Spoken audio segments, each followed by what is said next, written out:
पुरण कसे बनवायचे, त्यासाठी लागणारे गुळाचे प्रमाण, तसेच कणिक कोणती आणि कशा प्रकारे भिजवायची यासारख्या सविस्तर कृतीसहित आज आपण बनवणार आहोत होळी स्पेशल तेलावरची मऊ लुसलुशीत पुरणपोळी। तर चला मग रेसिपीला सुरुवात करूया।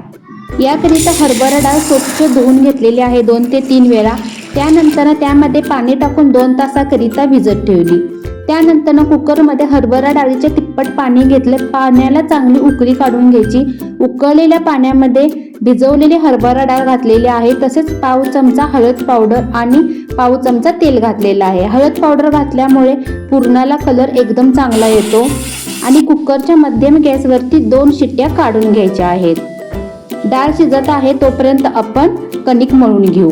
पीठ मळताना त्यामध्ये हळद पावडर आणि मीठ घातलेलं आहे। पुरणपोळीसाठी पीठ मळताना निम्म गव्हाचे पीठ आणि निम्मा मैदा मी घेतलेला आहे, त्यामुळे पुरणपोळी खूप मऊ आणि लुसलुशीत बनते।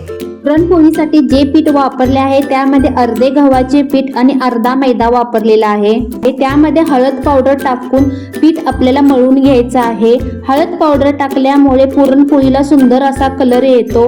थोडं थोडं पाणी टाकून आपल्याला हे पीठ मळून घ्यायचं आहे, पण ते पीठ चपातीप्रमाणे न मळता एकदम सैलसर अशा पद्धतीने मळायचं आहे। हाताला थोडा पाण्याचा आणि तेलाचा हात लावून हे पीठ आपल्याला अगदी परातीमध्ये आपटून घ्यायचं आहे, ज्यामुळे हे पीठ चिकट होतं आणि पुरणपोळी सुद्धा खूपच सुरेख आणि मऊ लुसलुशीत बनतात। तुम्ही बघू शकता की पिठाला वरती खेचले असता पिठाची एक तार तयार होते, म्हणजेच ते पीठ आपले पुरणपोळी बनवण्यासाठी तयार झालेले आहे, ते अजिबात मध्ये तुटत नाही। डाळ भिजवून वापरल्यामुळे डाळ अगदी पूर्णपणे एकसारखी शिजलेली आहे। डाळीमध्ये घालण्यासाठी या ठिकाणी मी गूळ बारीक चिरून घेतलेला आहे। तसेच बडीशेप, वेलदोडे, जायफळ आणि सुंठ मिक्सरला मी बारीक पूड करून घेणार आहे।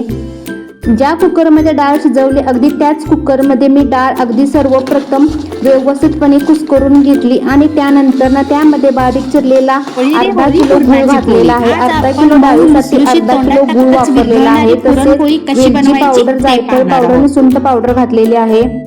एकसारखं मध्यम गॅसवरती हे पुरण आपल्याला हलवून घ्यायचं आहे आणि त्यामधील पूर्णपणे पाणी आपल्याला मंद गॅसवरती आटवून घ्यायचं आहे।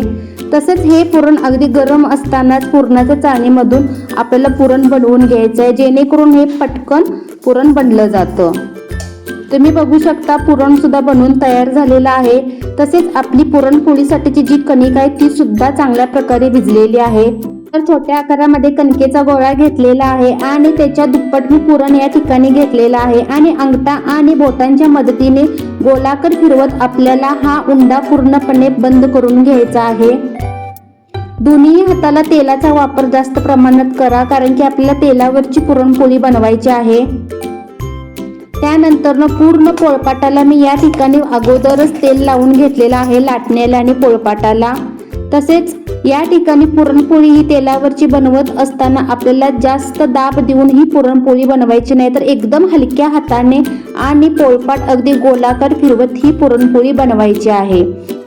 अगदी पटकन आणि हलक्या हाताने ही पुरणपोळी बनवून तयार होते।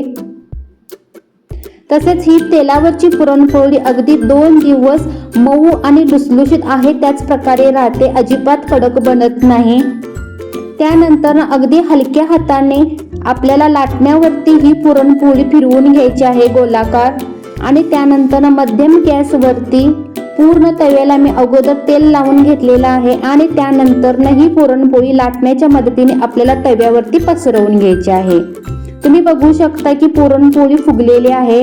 त्यानंतर आपल्याला ही पुरणपोळी पलटी मारून घ्यायची आहे आणि बघू शकता की पुरणपोळी टम्म अशा प्रकारे फुगलेली आहे।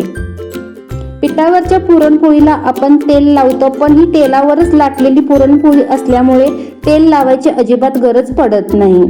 पूर्णपणे मंद गॅसवरती ही पुरणपोळी आपल्याला अगदी अलटी पलटी करून खरपूस होईपर्यंत भाजून घ्यायची आहे। तुम्ही बघू शकता की या पुरणपोळीला सुंदर, सुरेख आणि अप्रतिम असा कलर आलेला आहे।